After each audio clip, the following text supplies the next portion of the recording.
पहला ऐतिहासिक छक्का विरोधी खिलाड़ी उसे कमजोर समझते हैं। लेकिन पहली ही गेंद पर पेंटी ऐसा शॉट लगाता है कि गेंद सीधे बाउंड्री के बाहर चली जाती है। पूरा मैदान उसके नाम से गूंज उठता है। पूरा स्टेडियम सिर्फ एक ही नाम से गूंज रहा है, पेड्डी, पेड्डी, पेड्डी। हर दर्शक की नजर पिच पर खड़े पेड्डी पर टिकी हुई है। गेंदबाज एक के बाद एक गेंद फेंकता है, लेकिन पेड्डी हर बॉल पर ऐसा तूफानी छक्का जड़ता है कि गेंद सीधे स्टेडियम की बाउंड्री के बाहर जाकर गिरती है। दूसरा बल्लेबाज पेड्डी के पास आकर हल्के गुस्से में कहता है, विनिंग शॉट मैं मारूंगा। विनिंग शॉट हम मारेंगे। पेड्डी अपनी पूरी ताकत से बल्ला घुमाता है। गेंद बल्ले से टकराते ही रॉकेट की रफ्तार से उड़ती है और सीधा स्टेडियम की बाउंड्री पार करते हुए बाहर जाकर गिरती है। पेड्डी का यह छक्का टीम को शानदार जीत दिला देता है। दोस्तों, अब तक की कहानी में आपने देखा कि पेंटी कोई साधारण इंसान नहीं है। मैदान में उसका आत्मविश्वास और फैक्ट्री में उसकी मेहनत दोनों ही ये साबित करते हैं कि वह हालात से हार मानने वालों में से नहीं है। लेकिन उसकी जिंदगी का सबसे बड़ा संघर्ष अभी शुरू भी नहीं हुआ, क्योंकि जिस सिस्टम के खिलाफ वह खड़ा होने वाला है, उसके सामने बड़े बड़े लोग भी झुक जाते हैं। अब आगे कहानी और भी खतरनाक मोड़ लेने वाली है। असली जिंदगी की शुरुआत मैदान का हीरो अगले ही पल गुड की फैक्ट्री में मजदूर बन जाता है। यहीं पता चलता है कि उसकी असली लड़ाई क्रिकेट नहीं बल्कि जिंदगी से है। भट्टी की आग उबलती चाशनी, धुएं और आग के बीच मजदूर दिन रात मेहनत करते हैं। छोटी सी गलती पूरे दिन की मेहनत पर पानी फेर सकती है। पेड्डी गुड़ की चाशनी बनाते हुए अपने दोस्तों से कहता है, जो करना है इसी जिंदगी में करना है, क्योंकि दूसरी जिंदगी किसी को नहीं मिलती। उसकी बात सुनकर वहां खड़े सभी दोस्त कुछ पल के लिए चुप हो जाते हैं। जहाँ काम करता था उसी गुड़ की फैक्ट्री में हम लोग भी काम करते थे। हम 2 लोगों को मिलने वाला दिहाड़ी उस अकेले को मिलता था साहब। अभी आपने जो देखा वो तो सिर्फ शुरुआत थी।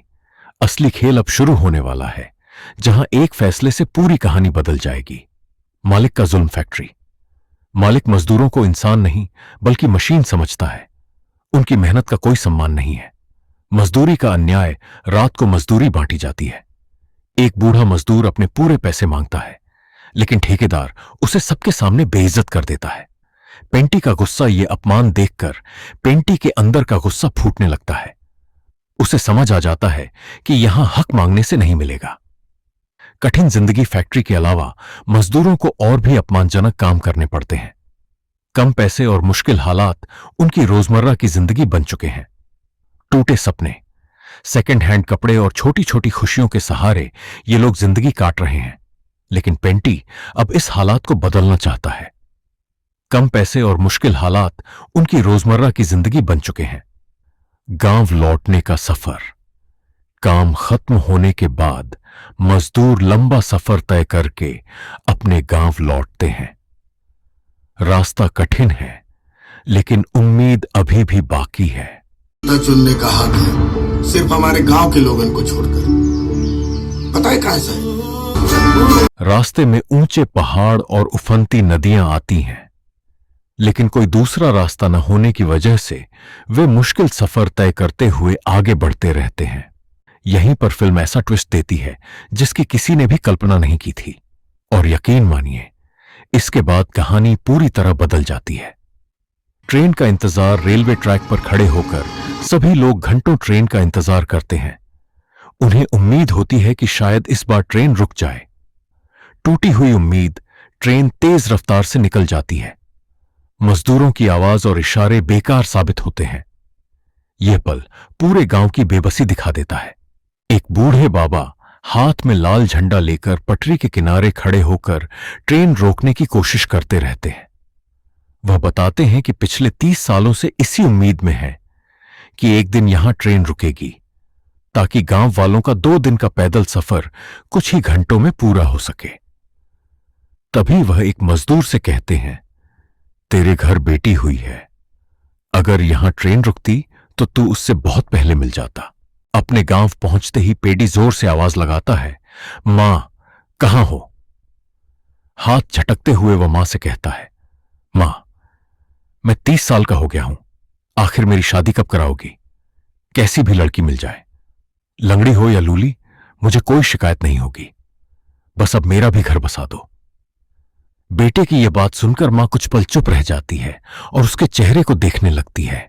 धीरे धीरे कैमरा उसके पैरों से ऊपर उठता है। चेहरे पर पहुंचते ही हीरोइन की पहली झलक दिखाई देती है और उसकी सादगी हर किसी का ध्यान अपनी ओर खींच लेती है। हीरोइन खुद अपने खेतों में आग लगा देती है। यह देखकर उसका नौकर हैरान होकर पूछता है, मैडम, आपने अपने ही खेतों में आग क्यों लगा दी? वह बिना घबराए जवाब देती है, खेत नहीं, मैं विरोधियों के वोट जला रही हूं।